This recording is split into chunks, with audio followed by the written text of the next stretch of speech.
Welcome back to ತೃಪ್ತಿ blogs. ಇವತ್ತಿನ ವಿಡಿಯೋದಲ್ಲಿ ಶಂಕರಪೋಳಿ ರೆಸಿಪಿ ತೋರಿಸ್ಕೊಡ್ತಾ ಇದ್ದೀನಿ. ಕ್ರಿಸ್ಪಿ ಹಾಗೆ ಟೇಸ್ಟ್ಫುಲ್ ಆದಂಥ ಶಂಕರಪೋಳಿ ಮಾಡೋದು ಹೇಗೆ ಅಂತ ನೋಡ್ಕೊಂಡು ಬರೋಣ ಬನ್ನಿ. 1 ಕಪ್ಪಷ್ಟು ಸಕ್ಕರೆ ತೊಗೊಂಡಿದ್ದೀನಿ, ಹಾಗೆ ತುಪ್ಪ ತೊಗೊಂಡಿದ್ದೀನಿ, ನೀರು. ಇವಾಗ ಒಂದು ಪಾತ್ರೆಗೆ ಸಕ್ಕರೆ ಸೇರಿಸ್ಕೊತಾ ಇದ್ದೀನಿ, ಹಾಗೆ ಸ್ವಲ್ಪ ನೀರು ಬೆರೆಸಿ ಕುದಿ ಹತ್ತಿದ ಮೇಲೆ ತುಪ್ಪ ಸೇರಿಸ್ಕೊಳ್ಳಿ. 1 ರೌಂಡ್ ಮಿಕ್ಸ್ ಮಾಡಿ 5 ರಿಂದ 10 ನಿಮಿಷ ಬಿಟ್ಟರೆ ಸಕ್ಕರೆ ಪಾಕ ರೆಡಿ ಆಗುತ್ತೆ. ಇವಾಗ ನಾನು ಒಂದು ಪಾತ್ರೆಗೆ 3 ಬಟ್ಲಷ್ಟು ಮೈದಾ ಹಿಟ್ಟನ್ನು ತಗೊಳ್ತಾ ಇದ್ದೀನಿ. ಸೇರಿಸ್ಕೊಂಡು ಸ್ವಲ್ಪ ಉಪ್ಪು ಹಾಕ್ಕೊಳ್ಳಿ. ಇವಾಗ ನಾವು ಪಾಕ ಮಾಡ್ಕೊಂಡಿದ್ವಲ್ಲ, ಅದನ್ನು ಸ್ವಲ್ಪ ಸ್ವಲ್ಪ ಸೇರಿಸ್ಕೊಂಡು ಮಿಕ್ಸ್ ಮಾಡ್ಕೊಳ್ಳಿ. ಈ ಥರ ಮಿಕ್ಸ್ ಮಾಡ್ಕೊಂಡಾದ್ಮೇಲೆ ಕೈಯಿಂದ ಚೆನ್ನಾಗಿ ನಾದ್ಕೊಂಡು ಒಂದು 5 ರಿಂದ 10 ನಿಮಿಷ ನೆನೆಯಕ್ಕೆ ಬಿಡಿ. ಇವಾಗ ಎಣ್ಣೆನ ಕಾಯಕ್ಕೆ ಇಟ್ಕೊಂಡಿದ್ದೀನಿ. 10 ನಿಮಿಷ ಆದಮೇಲೆ ಈ ಥರ 2 ಭಾಗ ಮಾಡ್ಕೊಳ್ಳಿ ಹಿಟ್ಟನ್ನು.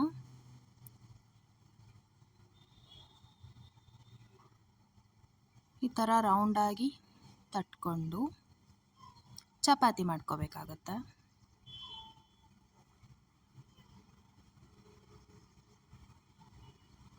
ಫಸ್ಟ್ ಈ ಥರ ಚಿಕ್ಕದಾಗಿ ಚಪಾತಿ ಮಾಡಿಕೊಂಡು ಅದನ್ನು ಫೋಲ್ಡ್ ಮಾಡ್ಕೊಳ್ಳಿ.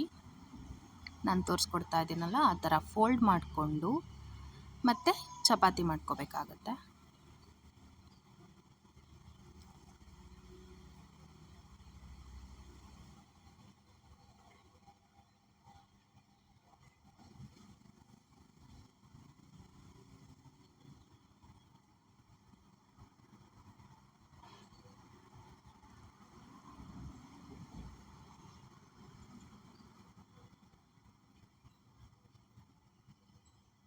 ಸೊ ಈ ಥರ ಚಪಾತಿ ಮಾಡ್ಕೊಂಡಾದ್ಮೇಲೆ ನಾನು ಸೈಡು ಸ್ವಲ್ಪ ಕಟ್ ಮಾಡ್ಕೊಳ್ತಾ ಇದ್ದೀನಿ, ಬಿಕಾಸ್ ಕರೆಕ್ಟ್ ಶೇಪ್ ಬರಬೇಕಲ್ಲ, ಹಾಗಾಗಿ.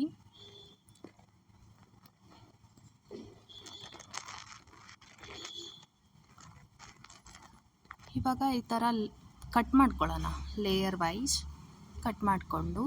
ನಿಮಗೆ ಡೈಮಂಡ್ ಶೇಪಲ್ಲಿ ಬೇಕಂದರೆ ಡೈಮಂಡ್ ಶೇಪಲ್ಲಿ ಕಟ್ ಮಾಡ್ಕೊಳ್ಳಿ, ಇಲ್ಲ ಸ್ಕ್ವೇರಾಗಿ ಕಟ್ ಮಾಡ್ಕೋತೀವಿ ಅಂತ ಅಂದರೆ ಸ್ಕ್ವೇರಾಗೂ ಕಟ್ ಮಾಡ್ಕೋಬೋದು. ಈ ಥರ ಎಲ್ಲನೂ ಕಟ್ ಮಾಡ್ಕೋಬೇಕು. ನಾನೆಲ್ಲ ಕಟ್ ಮಾಡಿ ಇಟ್ಕೊಂಡಿದ್ದೀನಿ. ಇವಾಗ ಕಾದಿರೋ ಎಣ್ಣೆಗೆ ಹಾಕೋಣ.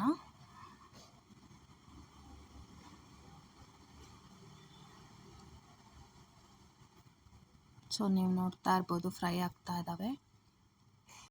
ಗೋಲ್ಡನ್ ಬ್ರೌನ್ ಆಗೋವರೆಗೂ ಫ್ರೈ ಮಾಡ್ಕೊಳ್ಳಿ. ಗೋಲ್ಡನ್ ಬ್ರೌನ್ ಆಗಿದ ತಕ್ಷಣ ತೆಗೆದ್ಬಿಡಿ. ಶಂಕರಪೋಳಿ ರೆಡಿ. ಈ ರೆಸಿಪಿ ನಿಮಗೆ ಇಷ್ಟ ಆಗಿದ್ದಲ್ಲಿ ಲೈಕ್ ಮಾಡಿ, ಶೇರ್ ಮಾಡಿ, ಕಾಮೆಂಟ್ ಮಾಡಿ, ಹಾಗೆ ನಮ್ಮ ಚಾನಲ್ನ ಸಬ್ಸ್ಕ್ರೈಬ್ ಮಾಡಿ. Thank you for watching.